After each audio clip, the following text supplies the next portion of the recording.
Dia akan tunjuk list lah. List dia macam dekat belakang ni, aku tak tunjuk. Mungkin boleh lah, tapi aku rasa aku tak tunjuk. Dia akan buka satu form macam ni. Okay.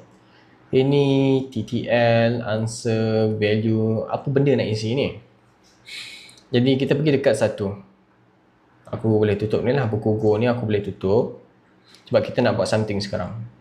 Pergi dekat project configuration.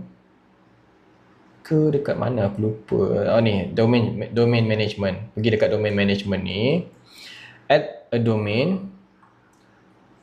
Pilih add a domain you already own. Kalau nak beli dengan Netlify pun boleh, tapi aku tak pernah cubalah. Manakan kita dah ada pustakawan.my. Aku copy dulu je benda ni lah. Verify. Lepas tu tekan add domain. Aku tak tahu kenapa dia tak proceed next step, sebab ni nampak confused kan. So aku tekan add domain lah.